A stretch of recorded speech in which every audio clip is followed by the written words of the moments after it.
Andrew Broussard watercolors. We're continuing an experiment started earlier today where I'm looking at a picture of my friend Matthew Clemons. He is one of the admins over on the Ranson Disciples Facebook page. He took this photo, I believe in Texas, and it shows the Sahara dust that's been affecting the southern United States and the skies over the past few days. And I figured I'd try to paint it with 3 different papers.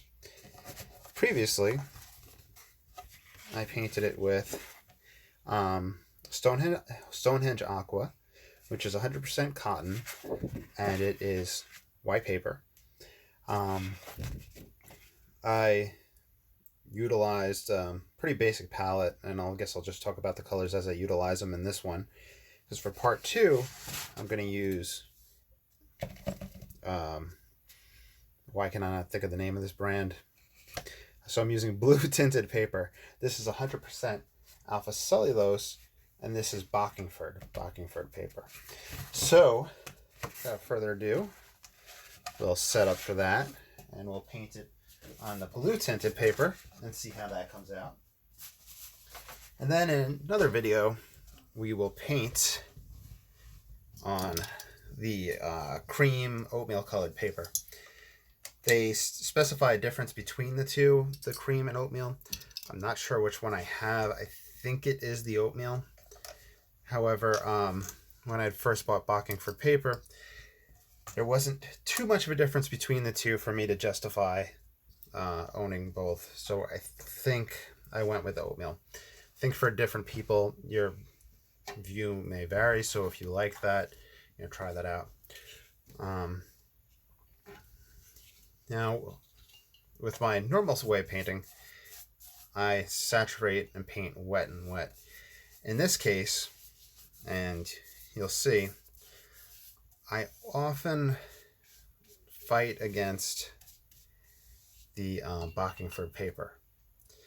Now, either it's because it's 100% alpha cellulose and not 100% cotton, I start having some buckling issues, which happens with the 100% cotton, but I'm able to stretch it out and get it to relax. Here, it's a lot more prominent and there's a lot more fight against it. In fact, I may even try doing clips up on top and the bottom to see it. But as far as I know, this is the best tinted paper on the market. So if you're looking for tinted paper for watercolor, this is the way to go. In fact, it might be the only one that's really out there that I know of. There might be, I think some of them do like optical banners and whatnot, but besides that, not really much other things taking place. So, just try to get this to, you'll see how it's bowing up. What might help is if I physically grab a corner and pull it.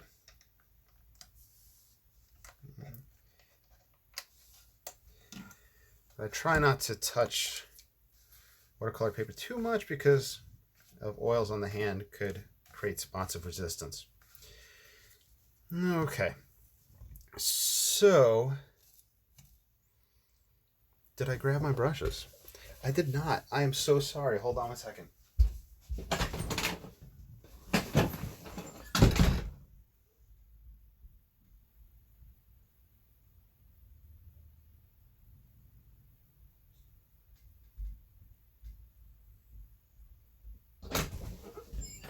I am back. Sorry, that is quite embarrassing for me to have to walk away to go grab that. Okay. So, paper towel. Right about here is where the sun will be. And we'll wind up just lifting a little bit of water. Now, you can see just going down the line how this paper, let's just stand up.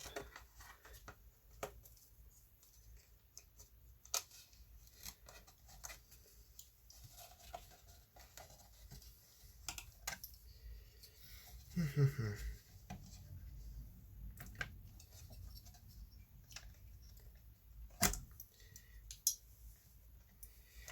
this will help it.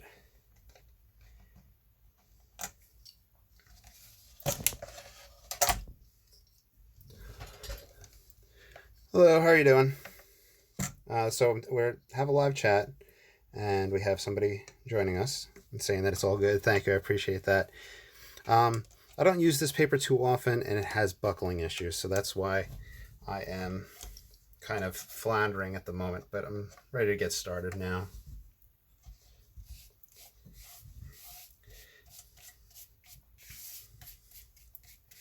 So this is a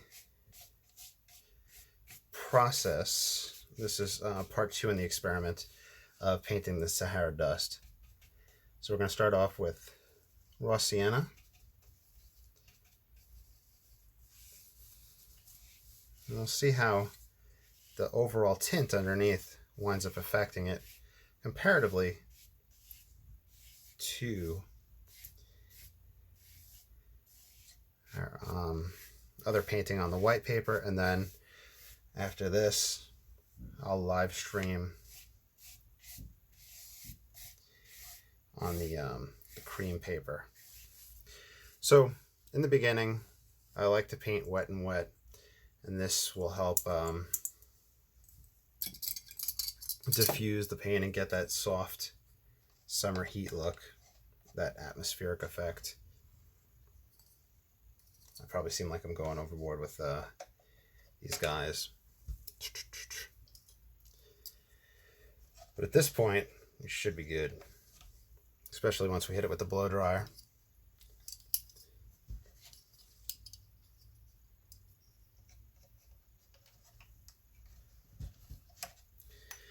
Okay, let's grab some ultramarine.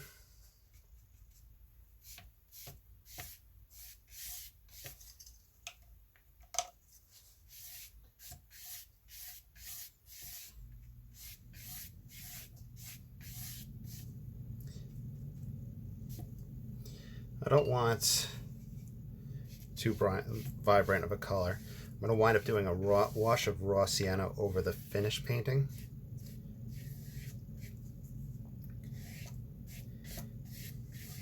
For that effect.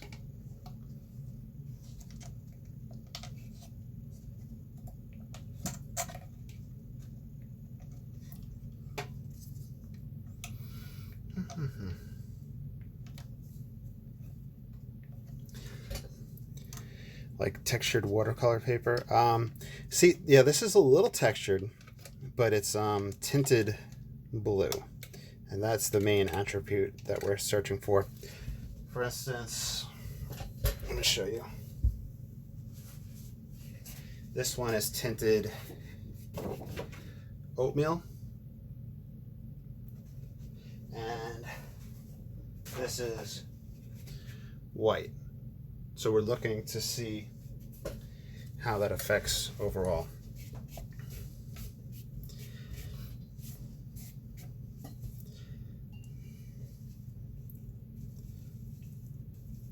And the thing that is a major bummer is that this paper being alpha cellulose gives that such a hassle with the buckling and the water, but it's the only tinted watercolor paper I know of on the market. This is Bockingford brand.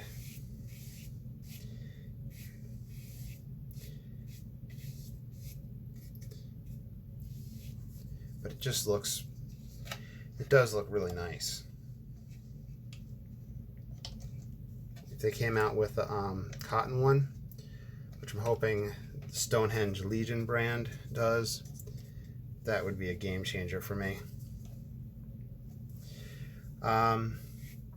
Here's going to be that tree grouping, then there's going to be a line back in here, so the horizon line is going to be a little off center than my previous one, so there is going to be some variation from one painting to the next. I do like to put reflections in before I paint the actual object. The reason I do that is due to the fact that I can get that wet and wet effect and utilize it at this point. Because in a bit I'll do a dry off and do a little bit more detail.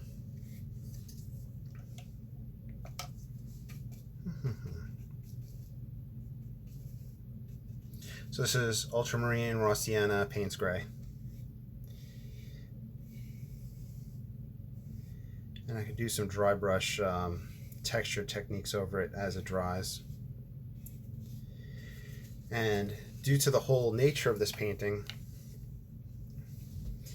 we're going to be working with the sun coming through this haze. And there's a few different ways you can go about doing the sun.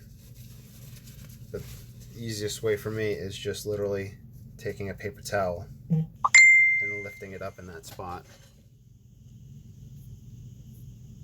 Let me just turn off the noise on the phone. Okay, reflections are going to come down here. So I'm just going to lift those up to preserve those at this point. So the white of the paper now is going to be blue tinted because that's the nature of this paper. So we got to be aware of that. And chances are we'll have to take gouache, which is the watercolor white, and put that in. Get this side to relax.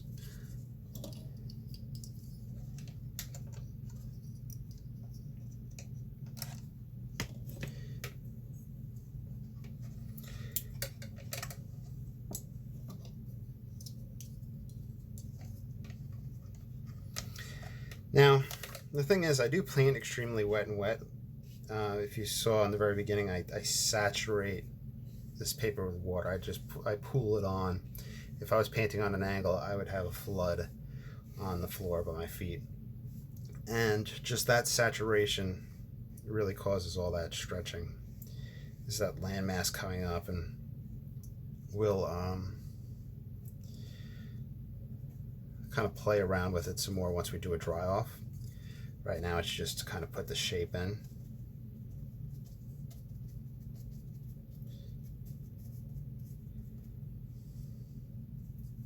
And then we'll have that far distant one here.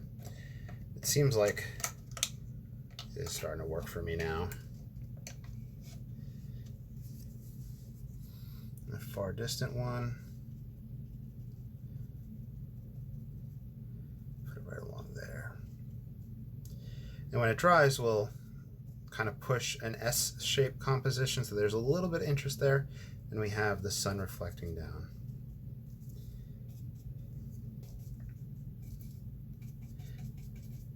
Grabbing some burnt umber to darken this wet and wet shadow.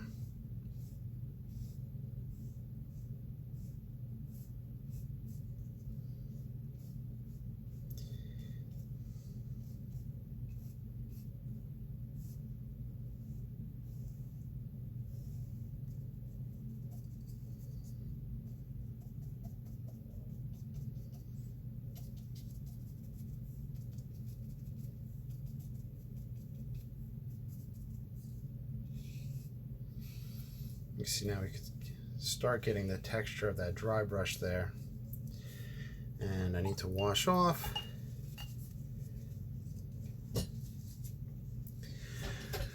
Grab some ultramarine blue for this other side.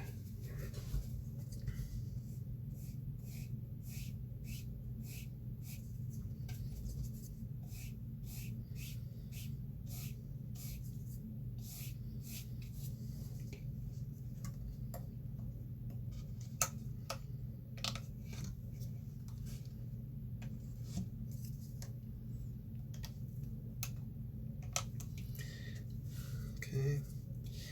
Now,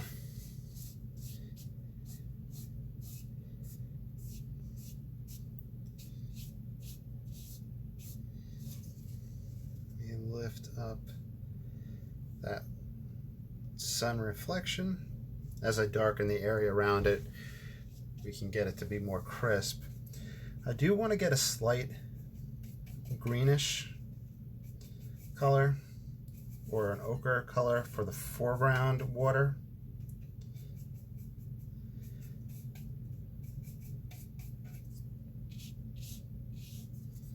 This might be too ochre-y.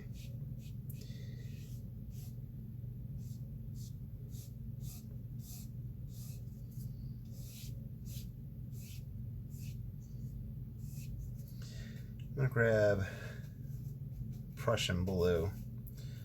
Prussian blue will have that greenish lean, I believe. I'm thinking about.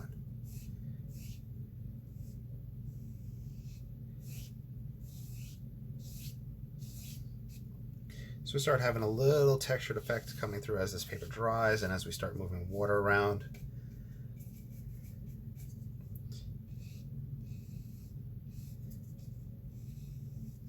If I want to change that, I can just put the brush on its side.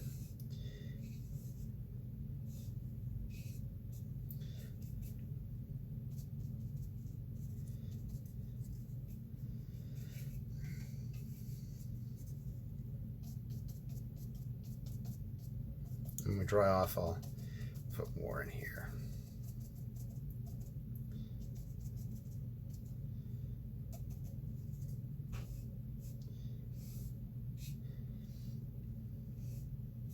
Okay, lift what we can. We'll come back over that in a bit. And that lines up with the sun. That is right there. Okay, so I'm going to use the blow dryer to dry off.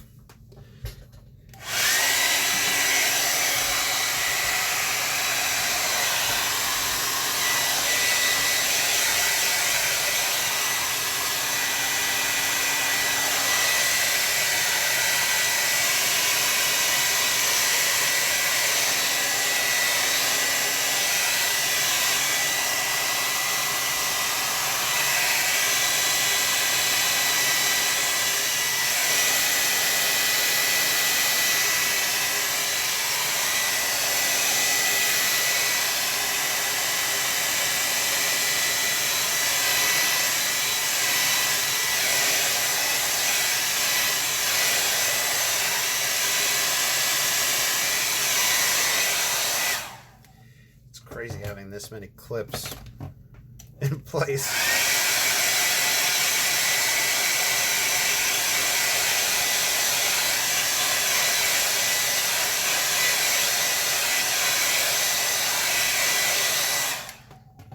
Okay, now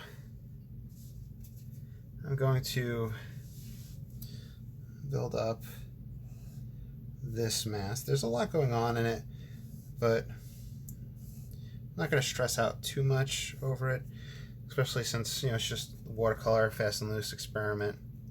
I will mix a green though. Let's do lemon yellow. You can do lemon yellow and your Prussian blue. You can do your ivory black, Payne's gray, ultramarine. You get different greens from it. This is just a green from lemon yellow and my Payne's gray. I'm going to vary it up, put various textures in. I'm going to vary up tonally and color wise.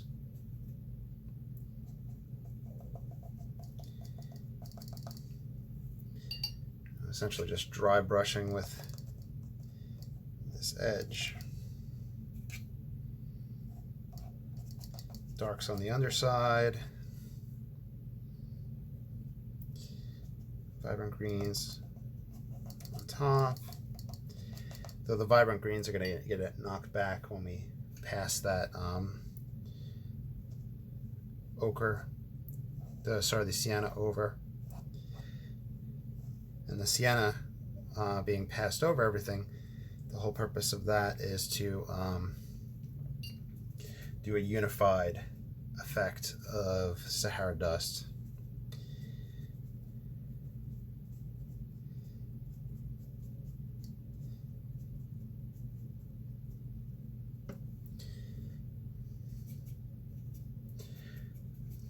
bring down reflections.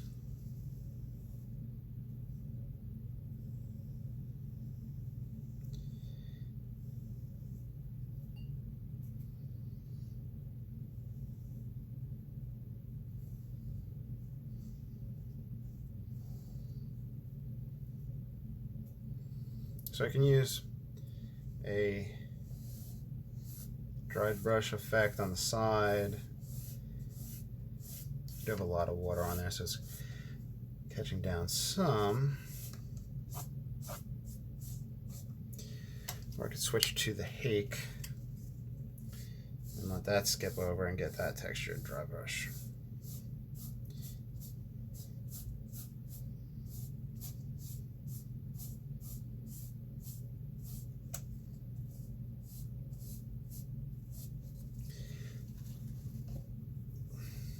A lighter purple for the background. This is ultramarine and a little bit of light red oxide. So this is a purple for that further distant landmass. Now this one is going to come right behind here to get a little S-shaped composition going on.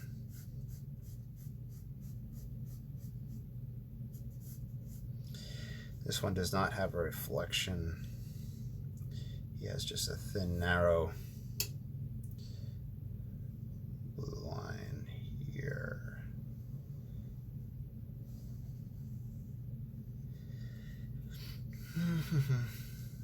You could add some variety. Give the illusion of trees. A little bit of Payne's gray if you want for a little dark along the edge. Just play around and have fun. Same thing over here. In fact, I'm just painting it kind of fast and loose, a little all willy-nilly, just so that we can get to the fun experiment part of the glaze over all this.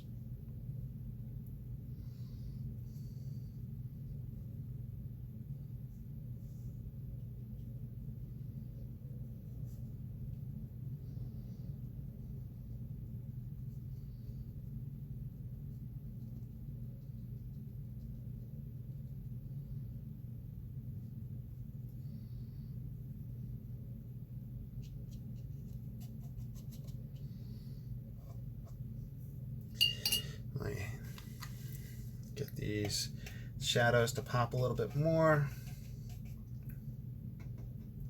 See if I could grab some warm sienna,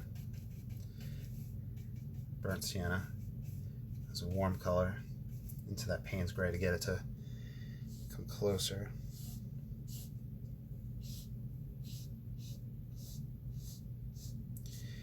Unified, and then you start having that.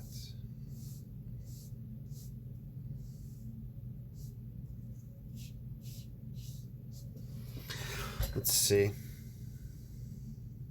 Look, I'm off the grooming salon. Look back in the scene set. yeah, it's a very fast painting. So I'm guessing that the person in the live chat right now is a dog groomer. Is that what y'all doing for a living? That's cool.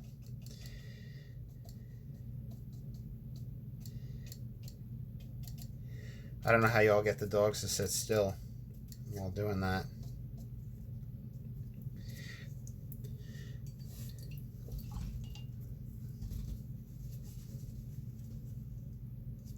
So I'm going to grab a little bit of this greenish here.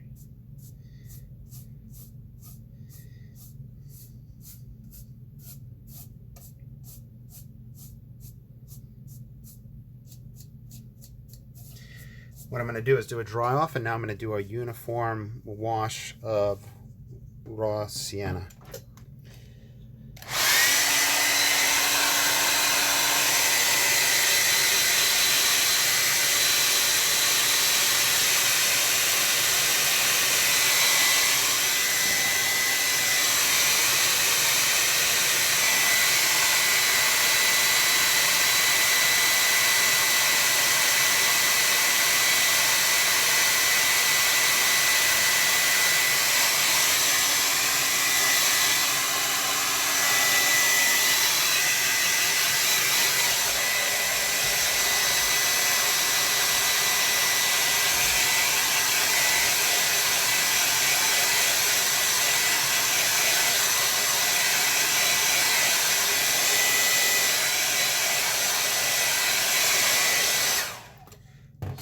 a live chat. We currently have somebody who is, I believe, a dog groomer and somebody who currently ate a whole bunch of cheese. So that's interesting. Now I'm hungry. Okay, so here's the main purpose of this experiment, is to do that tie together of a raw sienna for the Sahara dust.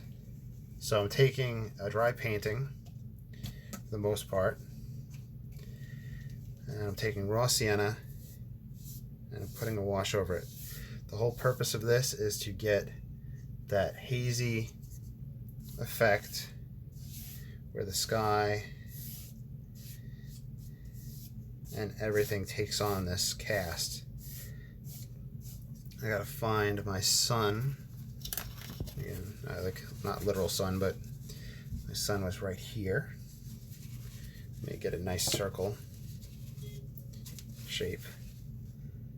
So I'm just lifting it out, and it's going to have the white of the paper, and in this case the white of the paper is going to be blue because that's part of the experiment.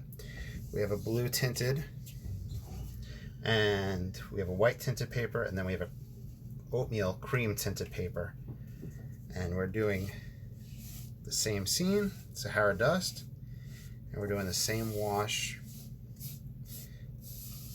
over them. So you see how much just a simple wash affects a whole scene in general. In fact, I've been loving this wash down here, down in Louisiana, down south. We've been having the Sahara dust haze affecting everything, and it's quite interesting. So if you saw that wash right there, you'll see how much of a change we had. We'll even do a light right here. So I'm doing it over the land masses, doing it over everything. Then, just trying to work fast.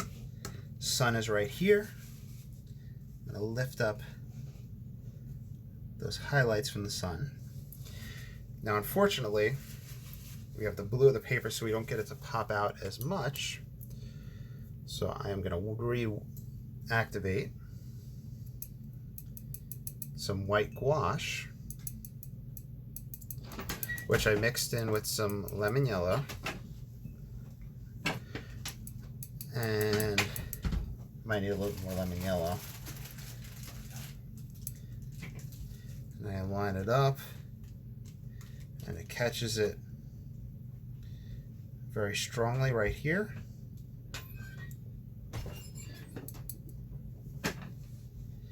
Just like it does in the picture. It's reminiscent of a Turner, J.M.W. Turner painting, or more famously like a Monet painting. And then we'll get it to lie flat and we'll dry it off to see the shift. Yeah, I think Bob Ross had passed away. I have a shirt that says Bob Ross, and if you put my beard on my head, I would look like Bob Ross. I'm actually just Bob Ross incognito, where I just flip around my hair onto my face from my beard. For those of you that don't believe my beard, there we go.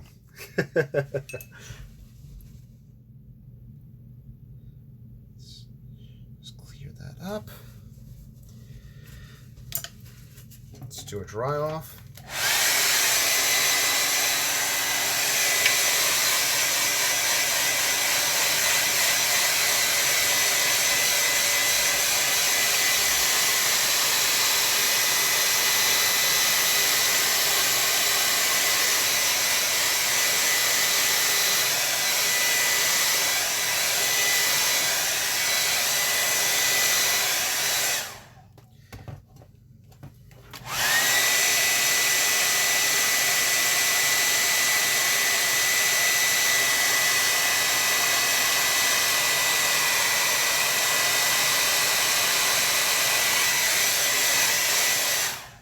Unfortunately, I cannot live with this happy little mistake of that water right there.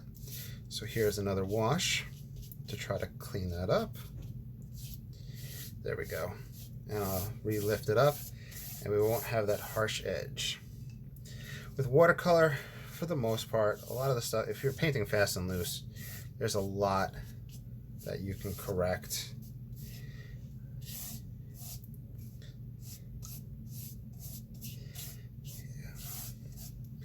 Everything is taking on more of a greenish.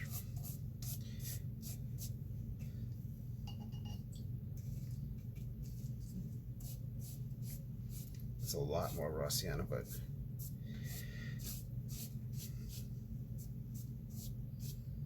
there we go.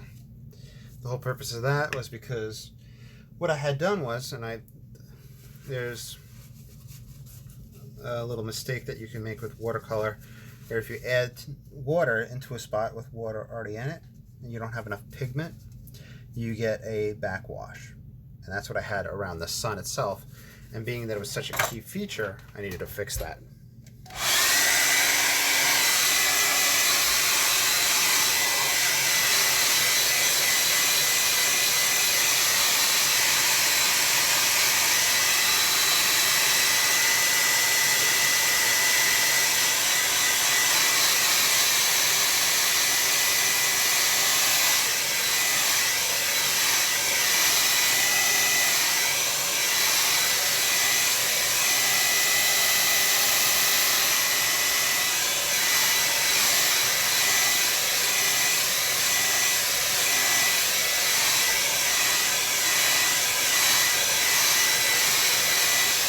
The blow dryer broke your speakers. I'm sorry. Usually I have to give you all a heads up with the blow dryer.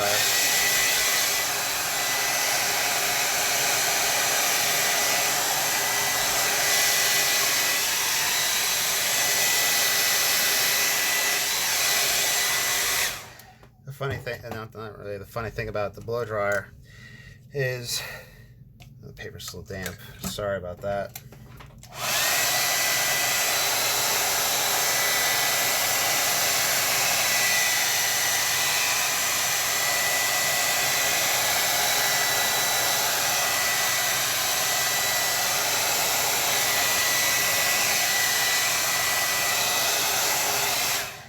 Okay, so the thing is, I've been going to the doctor for my ears, of all things, for the ear canal.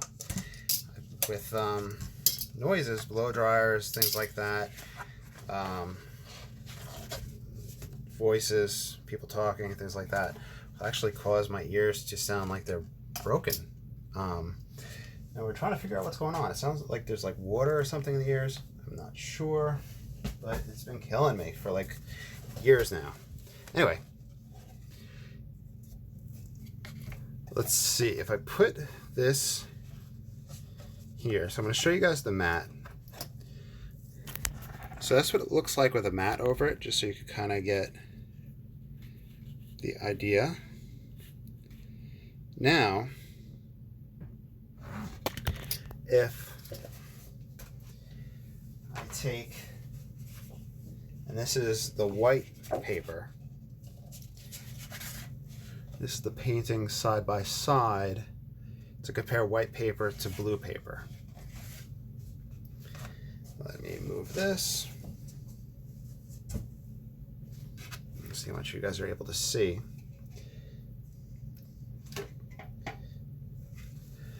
So blue tinted paper on the left, white paper on the right.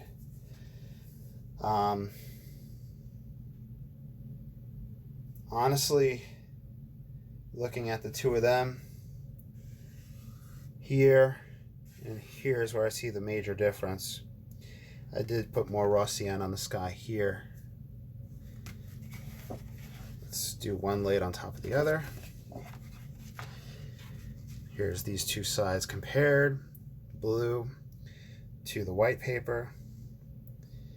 See a little bit of greenish action coming through here. And I know we went heavier with the mixture here. White, blue. I think this side shows the biggest difference.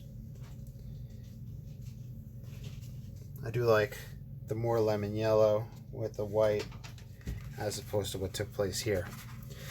So that's part 2 of this experiment, seeing how the tint of the paper affects the finished product. Also showing the wash that's taking place. And what I'm going to do is I'm going to sign off, and in a bit I'll sign back on and complete this experiment with a oatmeal tinted paper. And we'll do the same Sahara dust scene and that and whatnot. I'll upload these to YouTube and Patreon. And of course, if you're watching these, if you want to follow along, feel free. If you follow along with anything I ever paint and somebody says, hey, I'd like to buy it, feel free to sell it. I want you guys to prosper and be able to buy art supplies and whatnot. So I will hopefully be back soon. And thank you for watching. Bye.